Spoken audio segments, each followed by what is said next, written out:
Hello guys, வணக்கம் and welcome back to சிறப்பு media 2.0. நான் உங்கள் உதய். இந்த வீடியோவில் நம்ம எதை பற்றி பார்க்க போகிறோம் அப்படின்னு பார்த்தீங்கன்னா, பிக் பாஸ் சீசன் 8ஓட 10வது வாரத்துக்கான 4வது நாளுக்கான காலை நேர ஓட்டிங் முடிவுகளை தான் இந்த வீடியோவில் முழுசாக பார்க்க போகிறோம். ஸோ இந்த வீடியோக்கு போகிறதுக்கு முன்னாடி நம்மளோட சேனலை சப்ஸ்கிரைப் பண்ணாதவங்க சப்ஸ்கிரைப் பண்ணி வச்சுக்கோங்க. பக்கத்தில் ஒரு பெல் ஐக்கான் இருக்கும், அதையும் ப்ரெஸ் பண்ணி ஹாலில் போட்டுக்கோங்க. அப்போ தான் நாங்கள் அப்டேட் பண்ணுற ஒவ்வொரு ஸ்பூனுக்கு நோட்டிஃபிகேஷன் வந்து சேரும். அதை தாண்டி இந்த வீடியோ குறைஞ்சபட்சம் ஒரு 1000 லைக்குன்னு எதிர்பார்க்குறோம். ஸோ லைக்கு போடுங்க, வீடியோ பாருங்கள். வாங்க இன்று வீடியோக்கு நம்ம போகலாம். நம்பர் 1 பொசிஷனில் நம்முடைய பவித்ரா. அவங்க வாங்கிய ஓட்டுகளுடைய எண்ணிக்கை 1,06,058 ஓட்டுகளாகும். பர்சன்டேஜ் வைஸ் அப்படின்னு சொல்லி பார்க்கும்போது 21.55% வந்து இருந்துட்டுருக்காங்க நம்மளுடைய பவித்ரா ஜனனி அவர்கள். ஒரு அட்டகாசமான வாக்குகள் வந்து வாங்கியிருக்காங்க. 1,00,000 வாக்குகளையும் கடந்திருக்காங்க. ஸோ அதனால் மிகப்பெரிய ஒரு ஆட்ஸ்ஆப் வந்து அவங்களுக்கு வந்து கொடுத்தே ஆகணும். ஸோ என்ன தான் வந்து ஓட்டிங்ஸ் வந்து வாங்கியிருந்தாலும் கூட இந்த வாரத்தில் கொஞ்சம் பர்ஃபார்மன்ஸ் பண்ணியிருந்தாங்க அப்படின்னா இந்த ஓட்டிங்ஸ் ஆர்கானிக் ஓட்டிங்ஸாக கன்வெர்ட் ஆகிறதுக்கு கூட வாய்ப்புகள் இருந்திருக்கும்.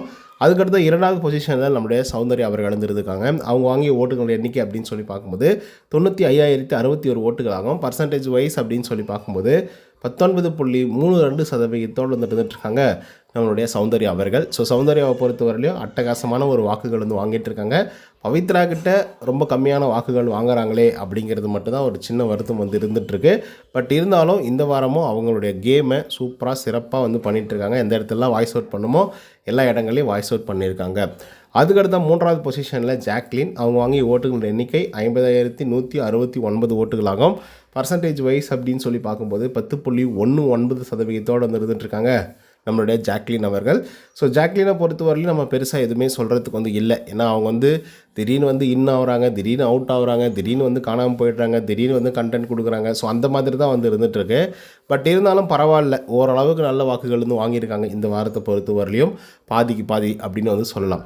அதுக்கடுத்த 4th பொசிஷனில் அருண் பிரசாத் இருக்காங்க. அவங்க வாங்கிய ஓட்டுகள் எண்ணிக்கை அப்படின்னு சொல்லி பார்க்கும்போது 49,223 ஓட்டுகளாகும். பர்சன்டேஜ் வைஸ் அப்படின்னு சொல்லி பார்க்கும்போது 10% வந்து சொகுரா வாங்கியிருக்காப்புல நம்மளுடைய அருண் பிரசாத் அவர்கள். ஸோ இவர் நெகட்டிவோ பாசிட்டிவோ ஏதோ நான் பண்ணுறேன்டா, கண்டென்ட் கொடுக்குறேன்டா அப்படின்னு சொல்லி இறங்கி வந்து செஞ்சிட்ருக்காப்புல. நிறைய இடங்களில் வந்து இந்த மனுஷன் பண்ணுறது சுத்தமாக வந்து பிடிக்கலாம் கூட வேறு வழியே இல்லை. முத்துக்குமரனை எதிர்த்து வந்து கேள்வி கேட்குறாப்புல. ஒட்டுமொத்த ஹவுஸ்மேட்ஸும் எதிர்க்கிறாங்க. ஸோ அதனால் ஓட்டிங்ஸ் போடலாம் அப்படின்னு சொல்லி போடுறவங்களும் இருக்காங்க.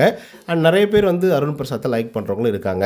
அதுக்கடுத்த 5th பொசிஷனில் அன்ஷிதா. அவங்க வாங்கிய ஓட்டுகள் எண்ணிக்கை 41,277 ஓட்டுகளாகும். பர்சன்டேஜ் வைஸ் அப்படின்னு சொல்லி பார்க்கும்போது 8.39% வந்து இருந்துகிட்ருக்காங்க நம்மளுடைய அன்ஷிதா அவர்கள். ஸோ அன்ஷிதா ஒரு அட்டகாசமான வாக்குகள் வந்து வாங்கியிருக்காங்க. எதுவுமே பண்ணாமல் ஒருத்தர் வந்து ஓட்டிங்ஸ் வாங்குறாங்க அப்படின்னா கண்டிப்பாக அது அன்ஷிதா அப்படின்னே வந்து சொல்லலாம். ஏன்னா இவங்க திடீர்னு கோவப்படுவாங்க, திடீர்னு நல்லா இருப்பாங்க, திடீர்னு வந்து பாசத்தை பொழிவாங்க, திடீர்னு வந்து வெறுப்பை காட்டுவாங்க. ஆனால் ஏன் எதுக்கு அப்படின்றதெல்லாம் புரியாது.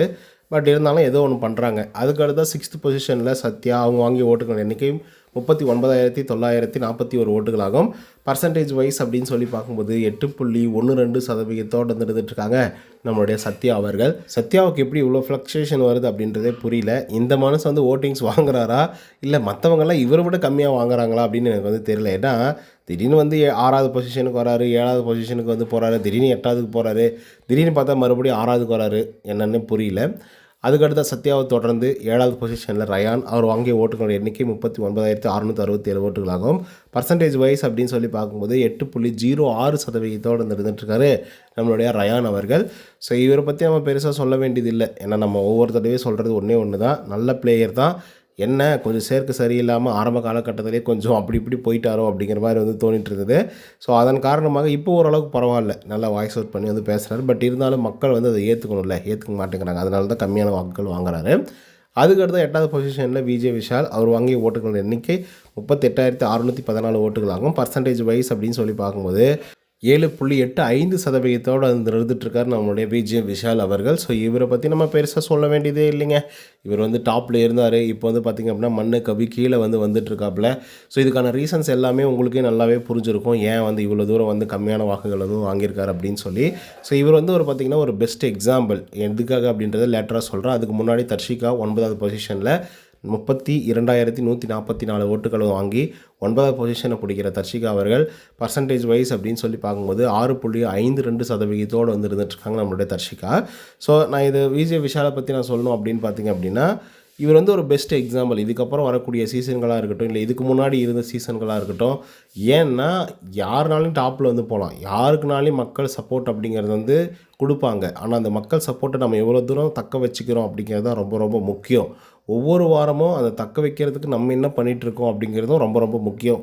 ஒரு வாரம் நல்லா இறங்கி அடித்து விளையாடிட்டோம், அதுக்கப்புறம் அடுத்த வாரம் வந்து கொஞ்சம் ரெஸ்ட் எடுத்துக்கலாம், அதுக்கு அடுத்த வாரம் இன்னும் கொஞ்சம் கம்மியாயிடலாம் அப்படிங்கிற மாதிரிலாம் இருந்தோம் அப்படின்னா கண்டிப்பாக மக்கள் வந்து அதை ஏற்றுக்கவே மாட்டாங்க. கன்சிஸ்டன்சியாக உங்களுடைய கண்டென்ட்டை வந்து கொடுத்துட்டே இருந்தால் மட்டும்தான் மக்கள் வந்து அதை ஏற்றுப்பாங்க. அது வந்து பார்த்திங்கன்னா கொண்டாடுவாங்க. அப்போ தான் உங்களுக்கு ஓட்டிங்ஸ் அப்படிங்கிறது வந்து நிலையாக நின்றுக்கிட்டே இருக்கும். ஏன்னா நீங்கள் ஒரு நாள் ஒரு நல்ல பர்ஃபார்மன்ஸ் பண்ணும்போது உங்களை பார்க்கக்கூடிய கண்கள் இன்னொரு நாள் வந்து பார்த்திங்க அப்படின்னா வேறு ஒரு ஆட்களை வந்து பார்க்க ஆரம்பிக்கும். ஏன்னா அவங்க உங்களை விட சூப்பராக வந்து பார்த்திங்க அப்படின்னா பர்ஃபார்மன்ஸ் வந்து பண்ணுவாங்க. ஸோ அப்படி இருக்கும்போது ஓகே விட்றா இவனை விட்றா அடுத்த தடவை போட்டுக்கலாம் அப்படின்னு சொல்லி வேறு ஒரு ஆள் பக்கம் வந்து போயிடுவாங்க. ஸோ அதுக்கு இடையில் வந்து நீங்கள் ஏதாவது ஒரு பயங்கர இரிட்டேட் பண்ணுற மாதிரி ரொம்ப ரஃப்பாக சில விஷயங்கள்லாம் பண்ணுற மாதிரிலாம் பண்ணீங்க அப்படின்னா கண்டிப்பாக வந்து அது ஏற்றுக்கவே மாட்டாங்க மக்கள் அப்படின்னு தான் வந்து சொல்லி ஆகணும். இப்போ இதுக்கு ஒரு சிறந்த எடுத்துக்காட்டு சொல்லணும் அப்படின்னு பார்த்தீங்கன்னா முத்துக்குமரனை பற்றி நம்ம சொல்லி ஆகணும். ஏன்னா முத்துக்குமரனுக்கு வந்து நல்லாவே தெரியும், நல்லா ஓட்டிங்ஸ் வந்து வாங்கக்கூடிய ஒரு ஆள், எல்லாருமே வந்து நல்லா பர்ஃபார்மன்ஸ் எல்லாம் பண்ணிகிட்டு இருக்கக்கூடிய ஒரு ஆள். ஸோ ஒவ்வொரு வாரமும் தன்னால் இயன்ற கண்டென்ட்டை கொடுக்கக்கூடிய ஒரு ஆள் தான் வந்து பார்த்திங்க அப்படின்னா முத்துக்குமரன் அப்படின்னு வந்து சொல்லலாம். பட் நேத்திக்கு அவர் ஒரு பெரிய மிஸ்டேக் வந்து பண்ணார். அந்த மிஸ்டேக் வந்து பார்த்திங்க அப்படின்னா நிறைய பேருக்கு வந்து முத்துக்குமரன் மேலே இருந்த மரியாதையை வந்து குறைச்சிடுச்சு அப்படின்னு தான் வந்து சொல்லணும். ஏன் அப்படின்னா அது அப்படி தான் நடக்கும். அது ரொம்ப முக்கியமான ஒரு விஷயம். அந்த ஒரு விஷயம் வந்து முத்துக்குமரன் மேலே இருந்த மரியாதையை குறைக்கிறதுக்கு நிறைய வாய்ப்புகள் இருந்துச்சு. ஏன்னா நம்மளுடைய சேனலுக்குள்ளேயே கமெண்ட்ஸ் எல்லாம் வந்து பார்த்திங்க அப்படின்னா டேய் அவனே லூசுத்தனமாக ஏதோ பண்ணிகிட்ருக்கான், அவனை போய் நல்லா பண்ணிகிட்ருக்கான், தெறிக்கி விட்ருக்கான் அப்படின்லாம் வந்து வீடியோ போடுறீங்களடா அப்படின்ற மாதிரி வந்து கமெண்ட்ஸை வந்து நம்ம வந்து பார்த்தோம். ஸோ அப்படி அவர் என்ன பண்ணிட்டார் அப்படின்னா இவரை வந்து அந்த சைக்கிள் பெடல் பண்ண சொல்லிகிட்டு இருந்தாங்க அந்த இந்த பாத்ரூம்காக.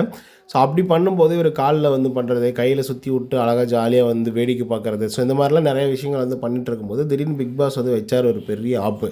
என்னென்னா வந்து ரெஸ்ட் ரூமில் வந்து தண்ணி வரல. ஸோ அவர் வந்து பெடலே பண்ணல, கையில் வச்சு பெடல் பண்ணவே இல்லை, அவர் இஷ்டத்துக்கு வந்து பண்ணிகிட்ருக்காரு அப்படின்னு சொன்ன உடனே எல்லோரும் பயங்கர கோவம் ஆகிட்டாங்க. கோவம் ஆன உடனே வந்து பார்த்திங்க அப்படின்னா இந்த முத்துக்குமரனுக்கும் வந்து அது புரியுது, ஓகே நம்ம பண்ணது தப்பு தான், ஏன்னா ரெஸ்ட் ரூமில் ஒரு ஆள் வந்து இருக்காங்க. ஸோ அப்படி இருக்கும்போது நம்ம வந்து இதை வந்து இந்த மாதிரி ஒரு விஷயத்தை நம்ம பண்ணியிருந்துடக்கூடாது அப்படிங்கிறத உணர்றாருன்னு வச்சுக்கோங்களேன். பட் இருந்தாலும் மக்களோட கண்ணோட்டத்துலேருந்து நம்ம பார்க்கும்போது எப்படி இருக்குது அப்படின்னா அந்த பையனுக்கு ரொம்ப ஓவர் ஆட்டிடியூட் ஆகிடுச்சுப்பா, ரொம்ப அதிகமாகிடுச்சின்னு நினைக்கிறேன். இவனாக ஒரு விஷயத்தை வந்து க்ரியேட் பண்ணி தேவையில்லாத ஒரு விஷயத்தை வந்து பண்ணுறானோ அப்படிங்கிற மாதிரி கண்ணோட்டத்தோடு அவரை வந்து பார்க்குறது நம்மளால் பார்க்க முடியாது. அதனால தான் நேற்றுக்கு முத்துக்குமரன் நிறைய பேர் வந்து திட்டினாங்க. ஸோ இல்லை அப்படின்னா பாராட்டியிருப்பாங்க. ஸோ நம்ம கூட வந்து என்ன நினச்சோம் அப்படின்னா ஓகே கேம் சேஞ்ச் பண்ணுறாப்புல, ஏதோ சுவாரஸ்யப்படுத்துகிறோம் அப்படின்னு சொல்லி ஏதோ சம்திங் வந்து பண்ணுறாரு அப்படிங்கிற மாதிரி இருக்கும்போது திடீர்னு வந்து ஒரு ஆளை வந்து கஷ்டப்படுத்துகிறாங்க, பயங்கரமாக வரி பண்ணுறாங்க, தண்ணியே வரல, அதுவும் ரெஸ்ட் ரூமில் இருக்கும்போது அப்படின்னா அதுவும் இவனால் வந்து நடக்குது அப்படிங்கிற போது அது யாராலையும் வந்து ஏற்றுக்கவே முடியல பெரும்பாலான மெம்பர்ஸால். ஸோ அதனால் வந்து பார்த்திங்க அப்படின்னா முத்துக்குமரனுக்கு மிகப்பெரிய ஒரு ஏற்றஸ் நேற்றுக்கு வந்து பயங்கரமாக பரவிட்டே வந்து இருந்தது. ஸோ அதனால் வந்து அவருடைய கிராப் அப்படிங்கிறது வந்து கம்மியாக இருக்கும், அவரோட ஓட்டிங்ஸ் கிராப் அப்படிங்கிறது. ஸோ அதே மாதிரி தான் வந்து பார்த்திங்கன்னா விஜய் விஷாலுடைய கிராப் அப்படிங்கிறதும். ஸோ ஒவ்வொரு வாரமும் நீங்கள் ஏதாவது சம்திங் புதுசாக புதுமையாக ஏதாவது வந்து பண்ணிகிட்டே இருந்தால் மட்டும்தான் கண்டிப்பாக வந்து மக்கள் வந்து ஞாபகம் வச்சுப்பாங்க, ஓகே இவனுக்கு வந்து ஓட்டு போடலாண்டா அப்படின்ற மாதிரி மைண்ட் செட்டில் வந்து இருப்பாங்க. நீங்கள் வந்து ஏதோ ஃபஸ்ட்டு 2-3 வீக்ஸ் வந்து கொஞ்சம் ஜாலியாக ஃபன்னாக வந்து இந்த பேச்சு போட்டியெல்லாம் நடந்துகிட்டு இருந்தது, அதுக்கப்புறம் என்டர்டெயின்மெண்ட்டில் சில விஷயங்கள்லாம் வந்து நடந்தது, டான்ஸ் போட்டது, இதெல்லாம் வந்து நல்லா போயிட்டு இருந்தது. அதுக்கப்புறம் ஒன்றுமே இல்லை அப்படின்னு தான் வந்து சொல்லணும். ஒரு தடவை ஒரு டேக்லைன் கூட வந்து விஜய் விஷாலுக்கு வந்து கொடுத்துருந்தாங்க, 25 டேஸோடு முடிஞ்சு போச்சு அவரோட ஆட்டம், அதுக்கப்புறம் இருக்கக்கூடிய 25 டேஸ் வந்து கிரேஸ் பீரியட் தான் அப்படிங்கிற மாதிரி. அது வந்து ஜாக்லின் தான் கொடுத்தாங்கன்னு நினைக்கிறேன், கரெக்டாக கொடுத்துருந்தாங்க. அந்த 25 நாளைக்கு அப்புறம் விஜய் விஷால் எங்கே இருக்கார் அப்படின்றதே வந்து தெரியல. அதுதான் உண்மையும் கூட. அவருடைய கரேஜ், அவருடைய டேலண்ட், அவருடைய எல்லாமே வந்து பார்த்திங்க அப்படின்னா முடிஞ்சு போச்சு அப்படின்னு தான் வந்து சொல்லணும். ஸோ அதன் காரணமாக பெருசாக எதுவுமே இல்லை, டைல்யூட் ஆகிட்டாருங்க.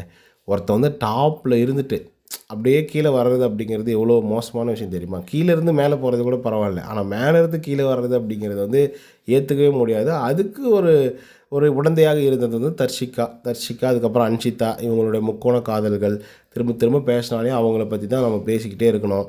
ஸோ அதுக்கடுத்து தான் இந்த வாரத்தில் ஒரு வேளை டபுள் எவிக்ஷன் இருந்துச்சு அப்படின்னா கண்டிப்பாக வந்து விஜய் விஷால், அதுக்கப்புறம் தர்ஷிகா, ஸோ இவங்க 2 பேருமே எவிக்ட் ஆகி வெளியே போகிறதுக்கான எல்லா வாய்ப்புகளும் வந்து இருந்துகிட்ருக்கு. ஸோ ஒரு வேளை இந்த ஜோடிகள் வெளியே போகல அப்படின்னா கூட தர்ஷிகா எவிக்ட் ஆகி வெளியே போயிடுவாங்க, விஜய் விஷாலை சேவாக்கப்படுவாங்க. விஜய் விஷாலை சேவ் பண்ணாங்க அப்படின்னா சத்யாவையோ இல்லை வந்து ரயான் அவர்களையோ, இந்த 2 பேரில் யாராவது ஒரு ஆளை வந்து தூக்கி வெளியே போட ட்ரை பண்ணுவாங்க. அதை நம்ம பொறுத்திருந்து தான் பார்க்கணும். விஜய் விஷாலை எனக்கு தெரிஞ்சு செக்யூர் பண்ண தான் பார்ப்பாங்க. அதை நம்ம பொறுத்திருந்து பார்ப்போம். ஸோ இப்போ நீங்கள் இதை பற்றி உங்களோட கருத்துக்கள் என்ன அப்படிங்கிறது கமெண்ட்டில் வந்து பதிவு பண்ணுங்கள். இந்த வீடியோ உங்களுக்கு வந்து பிடிச்சிருந்தா லைக் அண்ட் சப்ஸ்கிரைப் பண்ண மறந்துடாதீங்க. இன்னொரு தவணை சந்திக்கிறேன். Until then bye from Uday. நன்றி, வணக்கம்.